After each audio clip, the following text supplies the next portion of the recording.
Steven Mnuchin, the Treasury Secretary, listening as President Trump addressed top business executives during a meeting at the White House on Tuesday. Doug MillsThe New York Times. Steven Mnuchin, the Treasury Secretary, may have spent the last week focused on trying to combat terrorist financing in the Middle East, but overhauling the tax code was never far from his mind. As his military aircraft cruised through the sky on Monday night from Doha to Washington, Mr. Mnuchin juggled completing an agreement with the Qataris in between calls with a House Ways and Means Committee chairman to put the finishing touches on the Republican tax plan.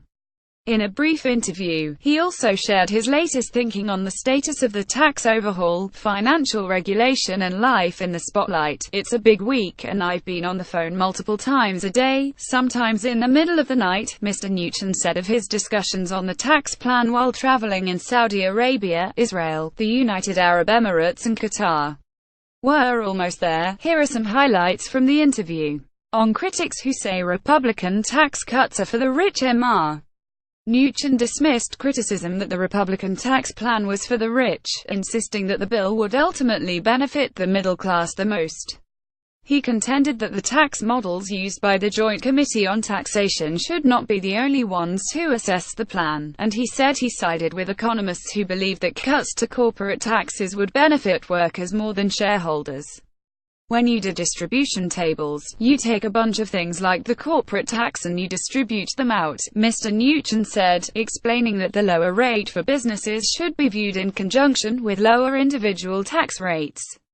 "We're focused on what does this mean to the middle income in terms of tax cuts, on a vanishing Treasury study." Mr. Mnuchin defended his department's decision to remove a study from its website that found workers would reap little benefit from cutting the corporate tax rate to 20% from 35%. Instead, Mr. Mnuchin and the Trump administration pointed to a new study by Kevin Hassett, the chairman of the Council of Economic Advisors, that shows middle-class households will reap thousands of dollars a year if tax rates for companies fall. "To the extent that there was something that was completely inconsistent with what we're publishing now, we thought it made sense to take down," he said.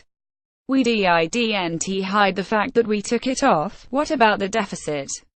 Republican deficit hawks seem to be going extinct these days," but Mr. Mnuchin said that he and President Trump remained mindful of a deteriorating fiscal situation.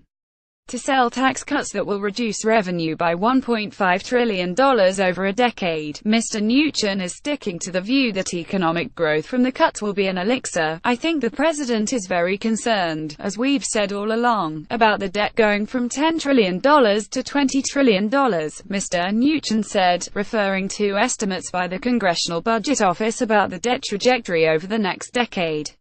Explaining that the revenue losses are not as large as they seem and that the acceleration in growth will be greater than many economists believe, Mr. Mnuchin made the case that the lower rates would essentially pay for themselves. "For every % of GDP, there's $2.5 trillion of additional revenues," he said. "Will the market crash if the tax bill flops?"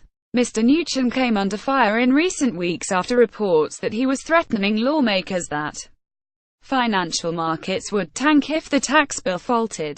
But he said that he made no such warning and had only suggested that stock markets would do even better if the tax cuts passed. "If you look at the stock market, as I've said, the stock market is clearly up in anticipation of economic activity and economic growth from the Trump administration plan," Mr. Mnuchin said. "A pivot to financial regulation if and when the tax bill is signed. Mr. Mnuchin will most likely turn more attention to financial regulation and working to make changes to the Dodd-Frank law." He said that he was optimistic that there could be bipartisan support for moves that would make community and regional banks more competitive and that there was a lot of discussion about raising the threshold of $50 billion in assets that force banks to face tougher oversight. "We think there's definitely aspects of Dodd-Frank that people think should be reformed," Mr. Mnuchin said of the prospects of Democrats working with Republicans on regulation. Not sweating the hot seat. Prominent lawmakers such as Senator Chuck Schumer, the Democratic leader, and Larry Summers, a former Treasury Secretary under President Bill Clinton and a top economic advisor to President Barack Obama, have called Mr. Mnuchin a sycophant and a liar for defending Mr. Trump and for arguing in favor of the Republican tax plan, saying it won't benefit the rich. Mr. Mnuchin insists he is not offended. "I don't take it personally at all," Mr. Mnuchin said. "I have a lot to do. I wake up every morning and we have a huge agenda.